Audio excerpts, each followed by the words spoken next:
싫어. 한밤중에 열차. 서울에서 대구로 가는 기차를 탔다. 평일인데다가 자정이 넘는 시간이지만 기차칸에 승객이 나 하나밖에 없다는 것은 상당히 겪기 힘든 경험이었다. 자리를 옮겨서 그래도 사람이 좀 많은 칸을 찾아볼까 라는 생각도 해봤지만 이내 그만두었다. 내가 애도 아니고 혼자 있는 걸 두려워할 나이는 지났지 않은가. 출발 시간까지는 아직 몇 분이 남아있었다. 여기에 매점에서 읽을 거리를 사는 걸 까먹었네 라고 깨달았지만 이제 와서 매점까지 다녀오기에는 시간이 너무 촉박했기에 한숨 자기로 마음먹었다. 좌석에 비스듬히 기댄 채 외투를 벗어 얼굴 위에 헐렁하게 덮어놓았다. 하지만 낮에 잠을 좀 자둔 탓인지 영 잠이 오질 않았다. 몇 번 후를 그러게 있다가 도저히 잠이 오지 않았기에 외투를 벗어던지고 차창 밖 구경이라도 하고 있을까 생각하던 찰나였다. 기차칸의 문이 열린 소리가 들려오고 발자국 소리가 내 쪽으로 다가오는가 싶더니 바로 옆쪽 건너편의 좌석에 누군가가 털썩하고 걸터앉는 소리가 들렸다. 잠시 뒤 두 사람의 목소리가 들려왔다. 야, 정말 큰일 날 뻔했네요 선배님. 하마터면 쥐가 놀실 뻔했어요. 그러니까 내가 안마방 작작가라고 했잖냐 짜샤. 젊은 새끼가 왜 그렇게 밝히는 거야? 안마방 간 거 아니에요. 옆에 사람도 있는데 좀 조용히 해주세요 선배님. 뭐 어디 짜샤 자고 있는 모양인데. 그러는 네 목소리가 더 크다. 애초에 안마방 매니아가 안마방 간 게 뭐 그리 이상한 일이냐?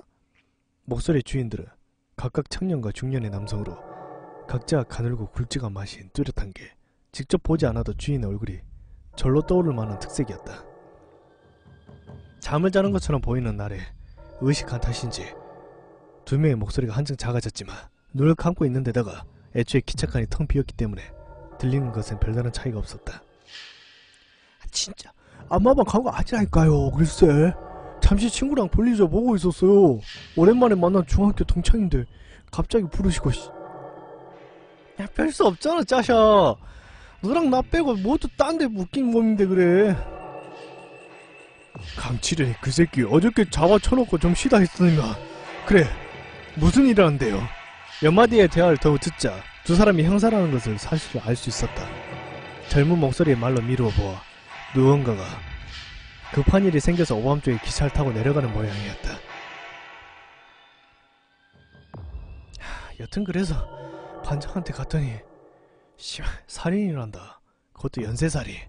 벌써 10명 가까이 죽었대. 예? 젊은 사람의 목소리에 화들짝 놀란 소리. 나 역시 얘기를 듣자마자 순간적으로 놀란 나머지 하마터면 헉 하는 소리를 낼 뻔했다. 이런 시간에 기차를 타면서 바로 옆자리에 앉은 형사들로부터 살인이니 뭐니 하는 얘기를 엿드는 거라고 상상이나 할 수가 있겠는가. 잠깐의 정적이 흐른 사이 덜컹거리는 소리를 내며 기차가 출발했다.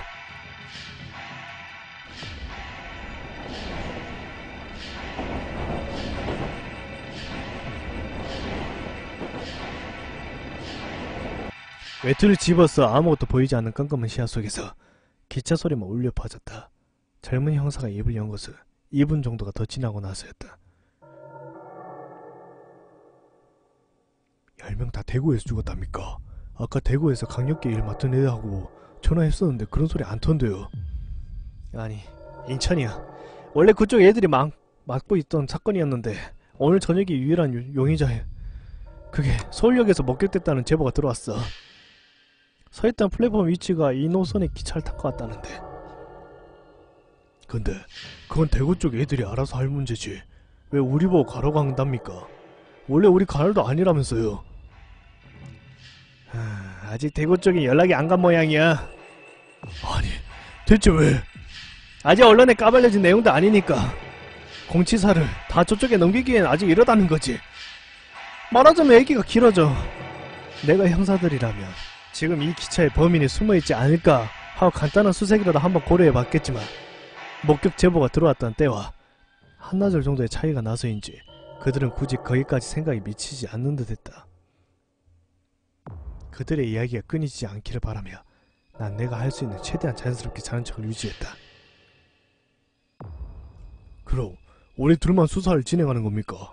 형사라고는 해도 두 자릿수의 사람을 죽인 연쇄살인범을 단 2명이서 맞닥뜨린다는 생각 때문이었을까. 젊은 쪽의 목소리는 약간 떨리고 있었다. 걱정 마라 짜샤. 2명만으로 끝을 볼 것 같았으면 아무리 사람이 없고 싫어서니 너 같은 반년짜리 데려오질 않았어. 묶인 일 끝나는 대로 바로 도우기로 했어. 아마 내일 점심쯤이면 다들 서울에서 기차 탈게요. 우리 가서 사전 준비만 먼저 하고 있으면 돼. 아, 그런가요? 비웃을 만한 일은 절대 아니었지만 다행이라는 듯 슉 하고 한숨을 크게 내쉬는 소리가 뭔가 웃어서 그만 쿡 하는 소리를 내고 말았다. 바로 숨을 멈추고 반짝 긴장을 했지만 그 둘에겐 전혀 들리지 않았는지 잠깐의 멈춤도 없이 얘기는 계속 이어졌다. 근데 어떤 미친놈이랍니까? 그게 말이지 진짜 어이가 없더라니까. 너도 들어보면 알겠지만 이 얘기를 100% 고지고대로 믿어야 할지 말아야 할지 솔직히 나도 모르겠다. 예? 종이짝 펄럭거린 소리 이어 젊은 목소리의 탄성. 우와 진짜 잘생겼네요. 직업이 무려 배우란다. 영화를 찍기로 되어 있었는데 영화 이전에 이미 연극이나 이런 쪽에서 이름난 유망주였대. 근데 그런 유망주가 어쩌다 연쇄살인범이 된 겁니까? 뭐 사이코패스나 이런 건가요? 하긴 사이코패스들이 원래 겉으로는 매력이 넘친다고 하더라고요. 아니 그거랑은 좀 다른 것 같던데. 의사 말로는 그러면서 굵은 목소리가 본격적으로 이야기 시작했다.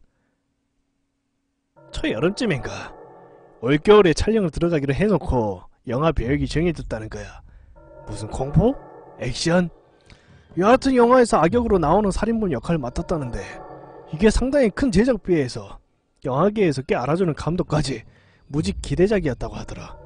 당연히 카메라 앞에 처음 찍는 입장에선 긴장이 안 될 수가 없겠지. 거기 파일 넘겨보면 알겠지만 시인들 말대로는 대본 보면서 연기 준비하는데 무지 스트레스 받았대나봐. 그 스트레스 때문에 살인을요? 아니 임마 얘기 끝까지 들어봐. 여하튼 몇 달이 지나도 연기가 좀처럼 마음대로 되지 않으니까 이 양반이 일종의 극약 처방을 한 모양이야. 하루에 10시간가량을 대본 읽으면서 연습한 것도 모자라서 평소 생활에서 마치 자기가 그 배역 속에서 인물이냐 행세를 한 거야. 말투나 머리 모양이 바뀌는 건 보통이고 평소에 사교성 좋기로 소문난 사람이 지인들끼리 모임 같은 곳에 안 나기 시작하더니 날이 갈수록 연락되는 횟수조차 뜸해지고 사건이 벌어지기 일주일 전부터는 친구들이 찾아가 집 문을 두드렸는데도 얼굴조차 내밀지 않고 쫓아버렸다고 하더라. 완전히 작품소에서 나온 음침하고 기분 나쁜 악역으로 사람이 바뀐 거지. 가책 수사 때는 일기까지 몇 건 나왔다고 하더라. 일기요? 그래. 작품 속에 인물에 몰입하기 위한 일종의 연습 방법이었던 모양인데 극중의 인물의 시점으로 쓴 일기가 적혀있었대.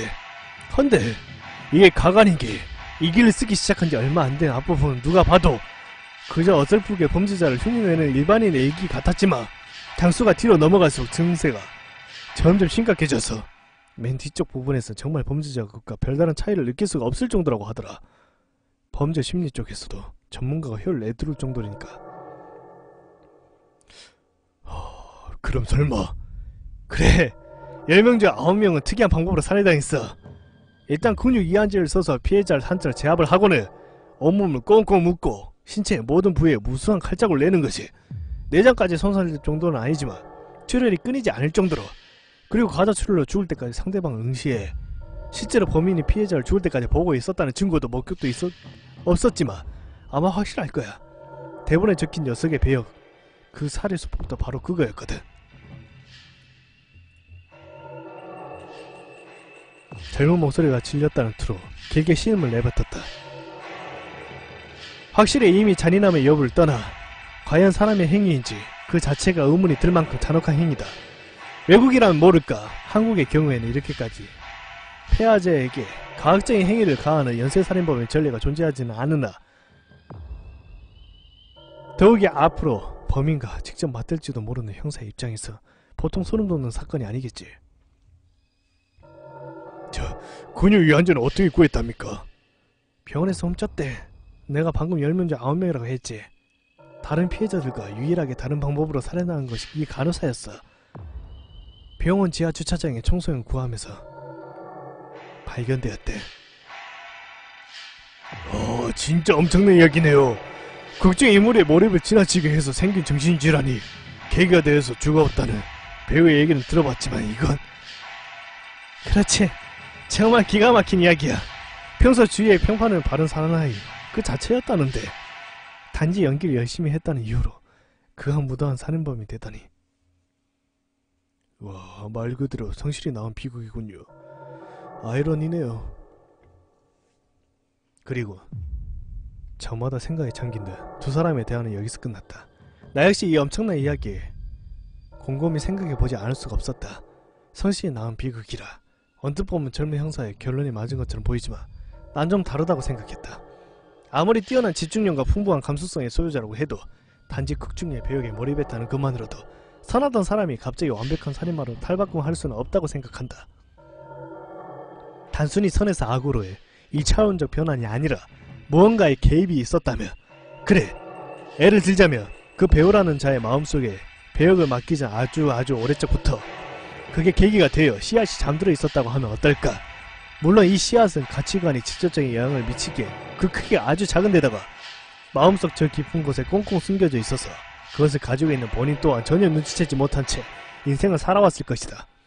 하지만 씨앗이란 언제나 땅속에 묻혀있지만은 않은 법이다. 깊은 곳에 오랫동안 잠들어 있는 씨앗일수록 수분이나 영양분 등의 조건이 맞춰졌을 때 폭발적으로 성장하는 법이다. 그리고 이 경우에 씨앗의 성장을 촉진시킨 조건은 다름 아닌 그의 배역이 되는 것이다. 배우로서 오래 생활해온 그로서는 전례가 없을 정도로 악역의 깊은 몰입, 그 몰입이 정점에 당했을 때 배우라는 자의 연기의 성취보다는 배는 만족스러운 무언가를 느끼고 있는 자신을 발견한 것은 아니었을까. 뭐 내가 이렇게 생각해봐야 진실은 본인만이 아는 거겠지. 한동안의 긴장 섞인 몰입과 사색을 거치고 나자 몰려오는 졸음을 느낄 수가 있었다. 두 형사 덕분에 지루하지 않게 시간을 때울 수가 있게 된 점 셈이었다. 물론 그런데 쓸 얘기치고는 지나치게 스케일이 큰 얘기지만 기분 좋은 한숨을 작게 내쉬며 눈을 감았다. 반쯤 잠이 들려는 가운데 두 사람이 다시 얘기를 시작했다. 졸음이 깰 정도는 아니었지만 자연스레 집중이 되면서 이야기가 귀에 들어왔다. 야 임마! 네 선배님. 그러고 보니 생각난 게 있는데 말이야. 아까 애기에 대한 건데 심각하지는 않고 그냥 심심풀이. 뭡니까? 그 배우라는 새끼 말이야. 목소리가 아주 좋나봐. 대학 다닐 때 아나운서를 목표로 한 적도 있었고 성우 아르바이트도 몇 번 했다던데. 그렇습니까? 또 목소리가 좋은 걸로 끝나는 게 아닌 게 성대모사도 아주 수준급인가봐. 웬만큼 특색 있는 목소리라면 남녀노소 구분 않고 거의 똑같이 따라하는 게 가능하다더라고. 우와 멋지네요. 그치? 아마 내가 그 새끼라면 여러모로 유용하게 써먹었을 거야. 예를 들면 그 재수없는 간호사님 낚을 때도 말이지. 인터컴에 대고 의사 2명이 있는 것처럼 목소리를 번갈아 가면서 들려주니까 반색을 하고 문을 열어주더라 말이지. 문을 연 다음 내 얼굴을 봤을 때의 표정이 아직도 잊혀지지 않아. 정말 죽이는 재능이라니까. 우와. 또 이런 사용법도 있지. 거의 자정이 다 되어서 기차를 탔는데 이게 웬 떡이야. 열차 칸에 웬 놈 하나만 외투를 뒤집어 쓰고 덩그러니 앉아있는 거야. 마침 심심할 것 같았던 찰나였는데 하느님이 보호하셨지. 딱 봐도 애틋한 분게 자꾸 꼼지락거리는 게 자는 척만 하는 것 같은데 이 새끼를 어떻게 하면 재밌게 갖고 놀다 죽일 수 있을까 고민을 하다가